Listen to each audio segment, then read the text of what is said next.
Welcome to ইলিশ পার্বণ series episode 9। আজকের recipe ইলিশ কোরমা। ইলিশ মাছগুলোকে আগে থেকে ধুয়ে নুন হলুদ মাখিয়ে রেখেছি। এবার বেশ খানিকটা পেঁয়াজ সরু সরু করে কেটে তাতে নুন মাখিয়ে সাদা তেলে ভেজে বেরেস্তা বানিয়ে নেব।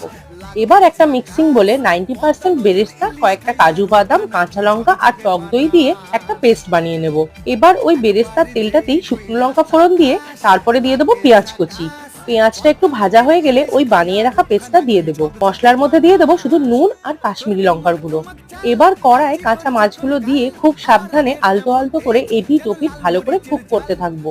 এরপর এর মধ্যে দিয়ে দেবো 1 কাপ দুধ, ওপর থেকে ছড়িয়ে দেবো কয়েকটা কাঁচা লঙ্কা। এরপর ঢাকা চাপা দিয়ে এক পিঠ করে প্রায় 10 মিনিট করে সেদ্ধ করে নেব। এই সময় মশলা থেকে তেল ছেড়ে দিলে ওপর থেকে ছড়িয়ে দেবো বাকি বেরেস্তাটা আর কাঁচা সর্ষের তেল। ব্যাস, রেডি ইলিশ কোরমা। ইলিশের একটু অন্যরকম রেসিপি ট্রাই করলাম আজ, স্বাদে কিন্তু সুপারহিট।